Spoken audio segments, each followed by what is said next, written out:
మిత్రులందరికీ నమస్కారములండి. నా పేరు రామకృష్ణ. నేను ఆదరణ గ్రూప్ చైర్మన్ మేనేజింగ్ డైరెక్టరు.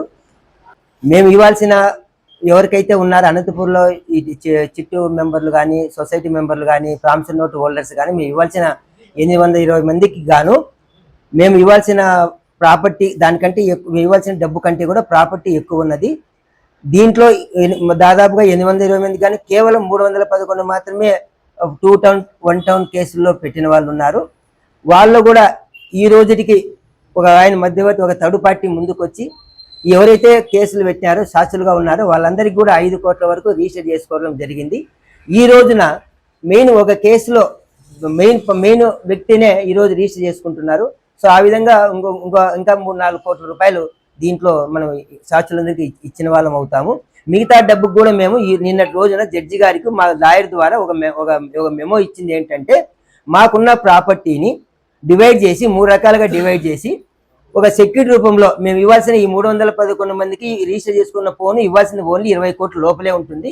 దానికి గాను ఒక పార్ట్ 1 మేము 3 రకాలుగా ఇచ్చిన ప్రాపర్టీలో మొదటి భాగంలో 25 ఎకరాలు కాలేజీ ఇన్ఫ్రాస్ట్రక్చర్ ఇవన్నీ వర్త్ 25 కోట్లది షూరిటీగా పెట్టుకొని, తర్వాత రెండో భాగంలో లేఅవుట్ వేసి అక్కడ మనం 3 లక్షలు అమ్మిన లేఅవుట్ పక్కలో ఇంకో లేఅవుట్ వేసి 25 ఎకరాలు అక్కడ వచ్చే 1600 సెంటర్లో సెంటు తగ్గించి గురుప్రసాద్ గారు పీపీ గారు మాట్లాడుకున్న రేటు వీళ్ళందరూ అంగీకారం ప్రకారము 3 లక్షలు అమ్మిన చోట 1.75 ప్రకారమే తీసుకునే వాళ్ళు తీసుకోవచ్చు. లేదంటే అక్కడ మేము క్యాష్ వచ్చే వాళ్ళకి అమ్మి మీకు 6 నెలల టైంలో లేదా 9 నెలల టైంలో ఇస్తామని ఒప్పుకోవడం జరిగింది. తర్వాత ఇంకా 25 ఎకరాలు అట్లే పెట్టుకుని అటాచ్మెంట్ ఇంకా అట్లే ఉన్నా పర్వాలేదు, మాకు ఈ 2 రిలీజ్ చేయమని చెప్పేసి మేము మెమో ఇవ్వడం జరిగింది. ఇప్పుడు ఎవరైతే ఉన్నారో ఎవరు భయపడాల్సిన అవసరం లేదు.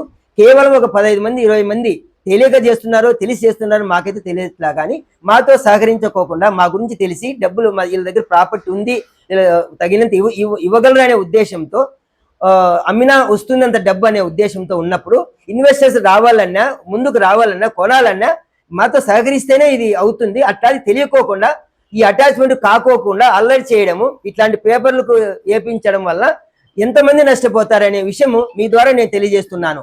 నిజంగా చెప్పాలంటే 820 మందిలో డబ్బులు మేము ఇవ్వడానికి సిద్ధంగా ఉన్నప్పటికీ కూడా ఈ 15 మంది కూడా ఇవ్వట్లేదు. ఎవరైతే 15 మంది ఉన్నారో ఆ 15 మంది కూడా నిన్నటి రోజున రిజిస్టర్ చేసేకి ముందుకు వచ్చారు. 2 ఎకరాల 60 సెంట్లు కాలేజ్ బిల్డింగ్ కూడా ముందుకు వచ్చి తీసుకోవడానికి ముందుకు వచ్చిన వాళ్ళు కరోనా వల్ల చిట్ ఫండ్ లో చిట్టు పాలసీ వల్ల పేమెంట్ లేట్ అయింది. కానీ ఆ లేట్ పేమెంట్ లో అందరూ ఒకసారి మిందవడంతో మేము ఇవ్వలేక టైం తీసుకోవడానికి మేము ప్రయత్నం జరిగింది. కానీ ఆ టైంలో మేము తప్పుడు కేసు పెట్టి వల్ల మేము జైలు పంపించడం వల్ల అస్తవ్యస్తం అయిపోయి అయినా కూడా మేమే కోర్టుకు సబ్మిట్ చేసి మా ప్రాపర్టీ ఇంత ఇస్తామని చెప్పి మేము ముందుకు వెళ్ళాం. కానీ ఎవరికి అన్యాయం చేయట్లేదు. కాబట్టి ఎవరు డిపాజిట్లు ఎవరు భయపడాల్సిన అవసరం లేదు. అది అందరికీ తెలుసు. కేవలం ఈ 15 మంది 20 మంది వల్ల ఇంకా ఇబ్బందులు పడుతున్నారు. ఇన్వెస్టర్లు ముందుకు రావాలని రారు. కాబట్టి ఈ 15 మంది 20 మంది మాటలు తప్పుడు మాటలు మీరు వినుకోకుండా ఈ సమాచారాన్ని కూడా మీరు తప్పుగా అనుకొని అంటే డబ్బులు ఇవ్వాల్సింది ఇస్తాము కానీ ఈ పార్టీకి సంబంధం లేదని నేను విన్నవించుకుంటున్నాను.